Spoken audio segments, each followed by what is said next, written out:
Nay, hindi ka nadudungaw dyan. Mag-e-elevator ka na rin. Kaya ko yan nilagyan ng numero Binondominium 1 dahil ang pangarap ko magkaroon ng Binondominium 2, Binondominium 3 at Binondominium 4.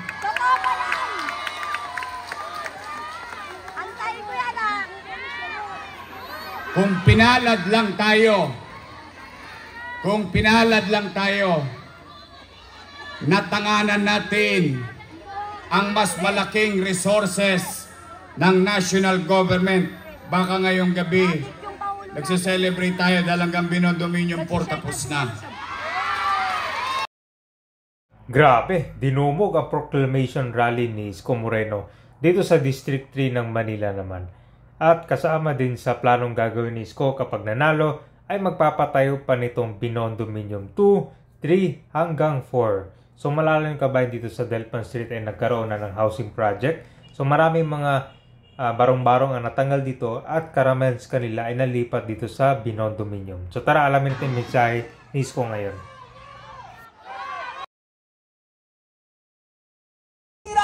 Nagsumikat ang Batang Maynila, Yorme Isko Moreno! Mga batang San Nicolas, good evening! Kumain na ba kayo? Huwag kayong mag-alala. Lilipas din yan. Ako'y natutuwa, no? Naku, hanggang doon sa Kodli. Pasensya na kayo ha, medyo malakas ang ilaw pero binabati ko rin dyan yung mga nasa Kodli. Magandang gabi sa inyo. O dito sa Wakali, sa kanan. Sa Wakali. O mga taga-Sandbak. Anyway, nais ko lang batiin para tayo na sa loob ng sinihan ngayon. Kayong mga naririto sa baba, orchestra. Yun yung balcony. Natutuwa ako dahil alam niyo, marami sa inyo dito napakinggan ako ng mga ganitong panahon noong 2019. Dito rin ako nagsalita. At meron akong isang binitawang salita. Kung maalala nyo lang, noong 2019, dito mismo, sinabi ko, for 30 years, basurero pa lang ako. Kung naalala nyo yung Elizalde Road sa tabing ilog, squatter na tong gitnang ito. For so long. At meron akong binitawang isang salita. Ang sabi ko noon, wag na wag nyo na akong iboboto pag hindi ko kayo nagawan ng pabahay dito sa San Nicolas. Bagamat pandemya pa, nagpapasalamat ako, at least matangos ang ilong kong harap sa inyo. Unti-unti nyo nang nasisilayan ang matagal nyo nang pinapangarap dahil nagkaroon na ng Binondominium 1. Kaya ko nilagyan. Ito naman para sa inyo. Nay, hindi ka nadudungaw dyan. Mag-e-elevator ka na rin. Kaya ko yan nilagyan ng numero Binondominium 1 dahil ang pangarap ko magkaroon ng Binondominium 2, Binondominium 3 at Binondominium 4. Kung pinalad lang tayo, natanganan natin ang mas malaking resources ng national government. Baka ngayong gabi, Nagse-celebrate tayo dahil hanggang Binondominium 4 tapos na. Pero magkaganon pa man, Libre na lang yung Binondo ah.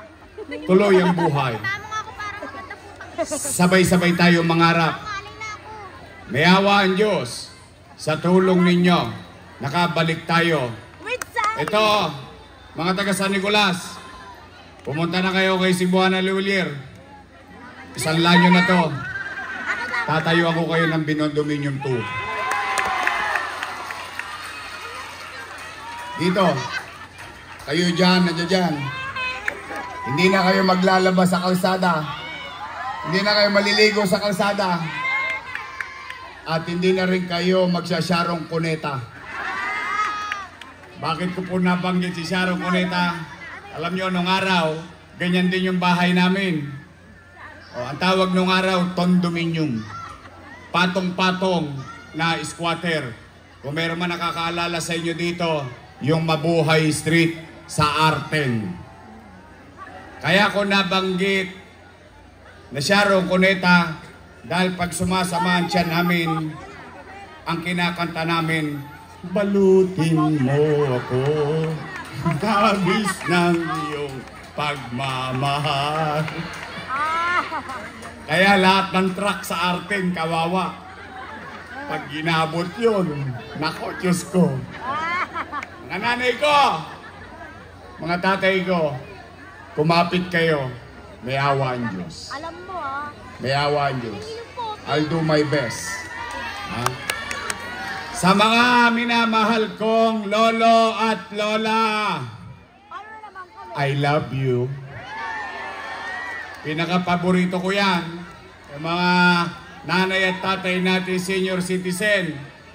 O, kayo ba, nagbabago na ba ang damdamin ninyo? Nagkaabutan na ng 3,000 eh.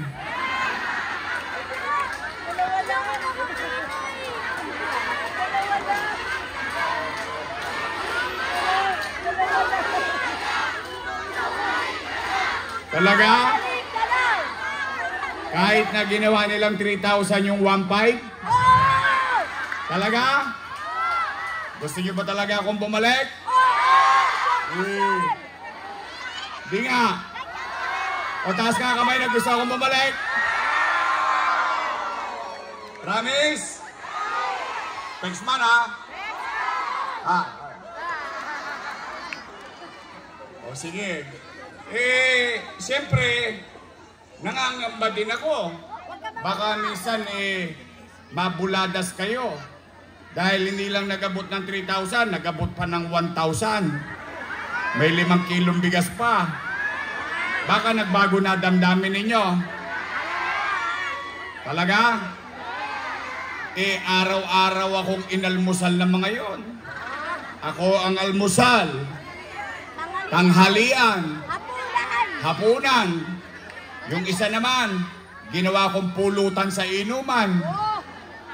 O kung ganyan ang damdamin ninyo, ipanatag na ang loob ko. Nalulungkot lang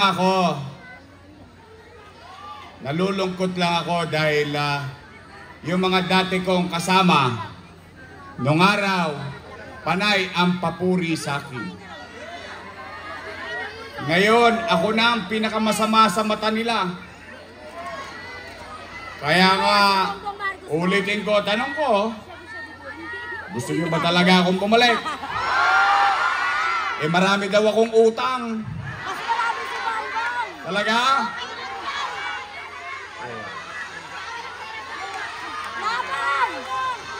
Taas nga ang kamay ng walang utang.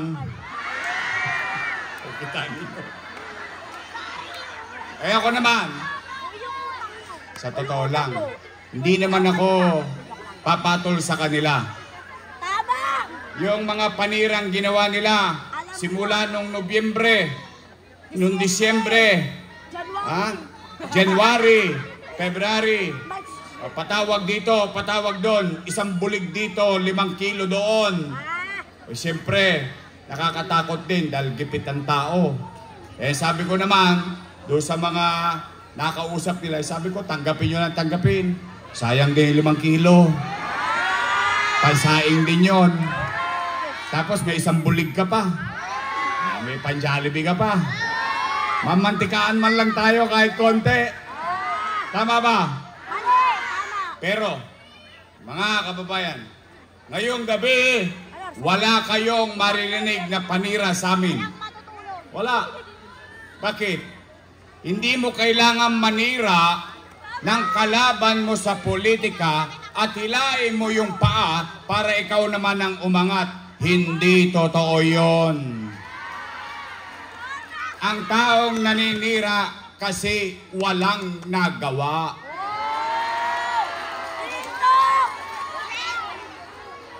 Tama ba? Oh, ako nangutang. Matanong ko lang kayo, sino ang paga 50 pataas, taas ang kamay? O di ang dami nyo na nakitang gobyerno. Tama mali? Ang Pilipinas ba may utang? Marami rin tayong utang? Di ba? O ako nang utang, pero may binondominium.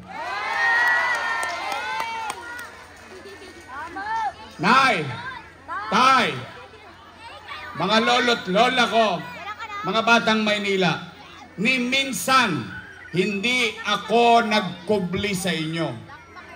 Noong ako ginawa niyong mayor, noong 2019, wala kayong narinig na sinisi ko yung sinundan ko kasi walang iniwang pera.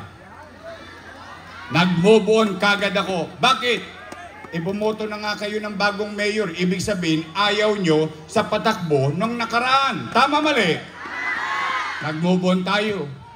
Inayos natin. Umaangat na tayo. Bigla nagka-pandemya. Sinong mag-aakala na darating sa buhay natin? Unang dumating yan sa mga ninuno natin. 1918. 1918 ang huling nangyaring pandemya, more or less. Ngayon, tayo mga nangabuhay, nakaranas ng takot, baka tayo'y mamatay dahil sa COVID-19. Nakaranas ng hirap ng buhay, pandemya, ano nasira? Ekonomiya. Pag walang ekonomiya, walang trabaho. Pag walang trabaho, walang picha. Pag walang picha, walang chicha. Tama mali?